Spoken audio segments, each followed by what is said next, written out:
তাকে হত্যা করে মেরে ফেলেন। এদেশের জনপ্রিয় নেতা চলে গেল।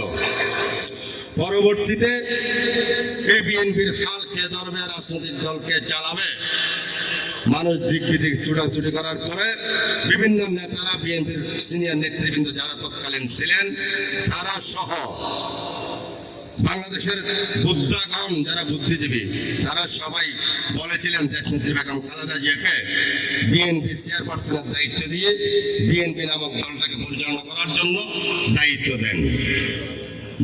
বিএনপির দায়িত্ব নেওয়ার পর চেয়ারপারসনের দায়িত্ব যিনি পালন করতেছেন, এর পাকে জিয়া রহমানকে মৃত্যুর পরবর্তীতে স্বৈরাচার এরশাদ ক্ষমতার মসনদে সেনাবাহিনীর পাওয়ার দিয়ে ক্ষমতা দখল করে দীর্ঘ 9টি বছর সেনাবাহিনীর শাসন চালিয়ে যান। আপসহীন দেশনেত্রী বেগম খালেদা জিয়া 1981 সালে জিয়া রহমান মৃত্যুর পরবর্তী থেকে শুরু করে এরশাদের অধীনে কোনো জাতীয় নির্বাচনে সে পাতানো নির্বাচনে সে যায়নি।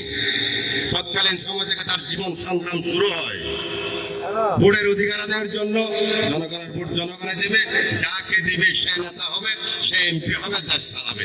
এই আন্দোলন দীর্ঘ 9টি বছর করার পরবর্তীতে জনগণ তার পক্ষে সন্তুষ্ট হয়ে তার নেতৃত্বের প্রতি সুদৃঢ় বিশ্বাস ও আস্থা স্থাপন করে 1991 সালের 6 ডিসেম্বর এদেশ থেকে এরশাদ বিতাড়িত হয়। পরবর্তীতে জাতীয় নির্বাচনে আপনাদের বোর্ডে আমাদের মুরব্বী যারা ছিলেন তৎকালীন সময় 91-92 সালে, এদেশের আপামর জনতা সকলের যে সুবিধাগুলি হয়, প্রতিটি প্রোগ্রাম, প্রতিটি আন্দোলন, প্রতিটি সংগ্রাম, মুক্তিযোদ্ধা পাতা থেকে মুক্তিযোদ্ধা মন্ত্রণালয় থেকে শুরু করে সবকিছু উনি চালু করেছিলেন।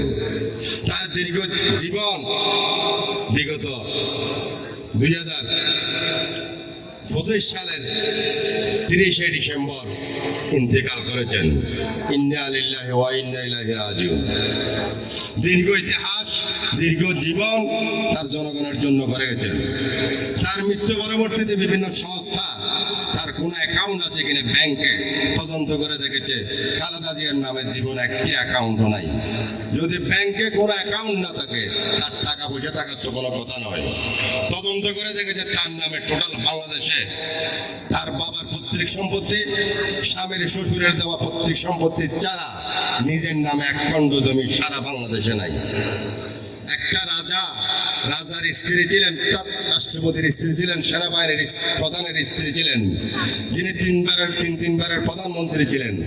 তার যদি কোনো ব্যাংক না থাকে, কোনো অ্যাকাউন্ট না থাকে, তার যদি কোনো বাড়ি গাড়ি না থাকে, ঢাকা শহরে এক খণ্ড জমি যদি তার না থাকে, এর চেয়ে সৎ মহিলা আমার মনে হয় বাংলার জমিন আর আছে কিনা। তার শেষ সম্মান, শেষ জানাজা আপনারা দেখেছেন। বিভিন্ন পত্রিকা, আল জাজিরা থেকে শুরু করে সমগ্র পত্রিকায় নিউজ করেছে। 1,45,00,000 জনগণ তার জানাজায় অংশ নিয়ে যেটা আশা করে। আর গায়েবী জানাজা পড়েছে টোটাল বাংলাদেশের সহ বিদেশ সহ। অর্থাৎ পৃথিবীর 100 বছরের, বিগত 100 বছরের সর্ববৃহৎ জানাজা, সর্ববড় জানাজা দেশনেত্রী বেগম খালেদা জিয়ার হয়েছে। জানাজায় মানুষ এমনি আসে না, তাকে ভালোবাসে, তাকে শ্রদ্ধা জানানোর জন্য, সম্মান জানানোর জন্য তারা গিয়েছিল। সেই নেত্রীর আজকে দোয়া মাহফিলে আমরা সমগ্র 6 নম্বরবাসীকে দাওয়াত দেওয়ার জন্য আমরা বলেছিলাম। এখানে হিন্দু, বৌদ্ধ, খ্রিস্টান, আওয়ামী লীগ, বিএনপি, জামাত নেতার কোনো ভাগ নেই। দেশনেত্রী বেগম খালেদা জিয়া সকলের নেতা ছিলেন, সকলের নেত্রী ছিলেন, এদেশের সকলের উপকার করেছিলেন। সেই আয়োজিত আজকের অনুষ্ঠানে আপনারা উপস্থিত হয়েছেন। সেই মহিষী নারীর জন্য আপনারা সবাই দোয়া করবেন। তার একটি সন্তান বর্তমান আছে, যিনি তারেক রহমান হিসেবে পরিচিত।